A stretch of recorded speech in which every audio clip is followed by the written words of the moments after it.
ఓరుగల్లు రాజకీయాలు వేడెక్కుతున్నాయి.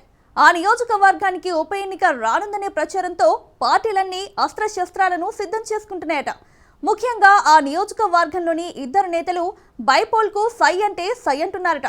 ఇప్పుడు station Ghanpur కేంద్రంగానే Congress BRS రాజకీయాలు నడుస్తున్నాయి. ఈ నేపథ్యంలో ఎమ్మెల్యే కడియంపై వేటు వేస్తారా, రాజీనామా చేస్తారా, స్పీకర్ ఎలా వ్యవహరించబోతున్నారనే చర్చ జరుగుతోంది. ఇంతకీ కాంగ్రెస్ ప్లాన్ వర్కౌట్ అవుతుందా? మళ్ళీ తానే పోటీ చేస్తానంటూ కడియం శ్రీహరి ఎందుకు సంచలన వ్యాఖ్యలు చేస్తున్నారు? ఒకవేళ బైపోల్ వస్తే బీఆర్ఎస్ వ్యూహం ఎలా ఉండబోతోంది? ఆ పార్టీ నుంచి ఎవరు పోటీ చేస్తారనేది ఉత్కంఠగా మారింది.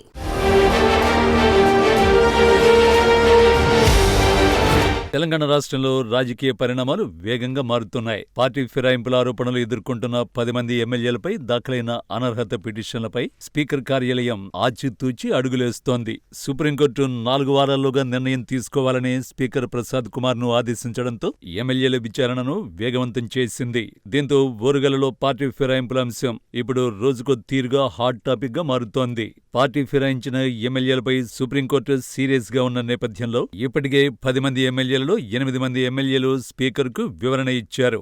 అయితే స్టేషన్ ఘన్పూర్, ఖైరతాబాద్ ఎమ్మెల్యేలు ఇంతవరకు స్పీకర్కు ఎలాంటి వివరణ ఇవ్వలేదు. దీంతో వారిద్దరూ రాజీనామా చేస్తారనే ప్రచారం జోరుగా కొనసాగుతోంది. ఈ నేపథ్యంలోనే ఇటు స్టేషన్ ఘన్పూర్ ఎమ్మెల్యే కడియం శ్రీహరి స్పీకర్ను కలిసి తనకు వివరణ ఇవ్వడానికి మరింత సమయం కావాలని కోరారు. దీనికి స్పీకర్ కూడా సానుకూలంగానే స్పందించినట్లు తెలుస్తోంది.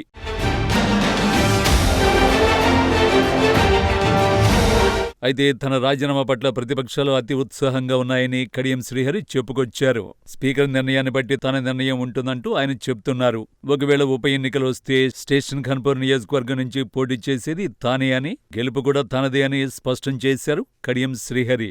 నియోజకవర్గ ప్రజలతో, న్యాయ నిపుణులతో చర్చించి త్వరలోనే ఓ నిర్ణయం తీసుకుంటానంటూ కడియం శ్రీహరి చెబుతున్నారు.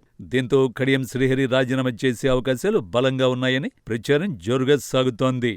అయితే స్టేషన్ ఘన్పూర్ నియోజకవర్గంలో ఉప ఎన్నికల కోసం బీఆర్ఎస్ పార్టీ నాయకులు కూడా తమ వ్యూహాల్ని తయారు చేసుకుంటున్నట్టు గుసగుసలు వినిపిస్తున్నాయి. అయితే గత కొంతకాలంగా కడియం శ్రీహరి రాజీనామా చేయాలని చాలాసార్లు తాటికొండ రాజయ్య డిమాండ్ చేశారు.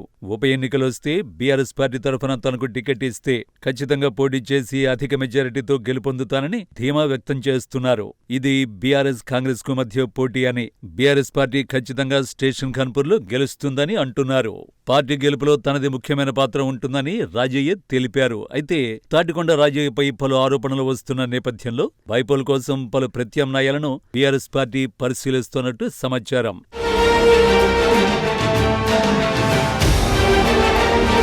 ఒకవేళ రాజయ్యను బరిలోకి దింపకపోతే బీఆర్ఎస్ హైకమాండ్ స్టేషన్ ఘన్పూర్ బీఆర్ఎస్ అభ్యర్థిగా ఆర్ఎస్ ప్రవీణ్ కుమార్ ను రంగంలోకి దింపొచ్చుననే సంకేతాలు వస్తున్నాయి. ఈ నేపథ్యంలో ఓ వారంలోపు ఓరుగల్లు రాజకీయం ఏ విధంగా మలుపు తిరగనుందో తెలియనుంది.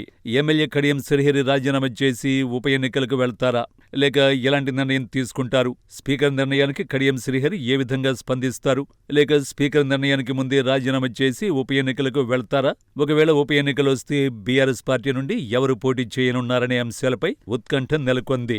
ఈ మొత్తం వ్యవహారంలో సీనియర్ ఎమ్మెల్యేలు కడియం శ్రీహరి, దానం నాగేందర్ వ్యవహార శైలి మరింత ఆసక్తికరంగా మారింది. ఈ నేతలిద్దరూ బీఆర్ఎస్ తో తమ బంధాన్ని పూర్తిగా తెంచుకోవాలని నిర్ణయించుకున్నట్లు స్పష్టమవుతోంది.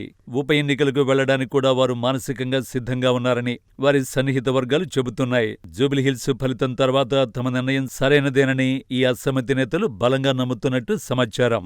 దీంతో తెలంగాణ రాజకీయాలు రాబోయే రోజుల్లో మరింత వేడెక్కే అవకాశం ఉందని రాజకీయ విశ్లేషకులు భావిస్తున్నారు.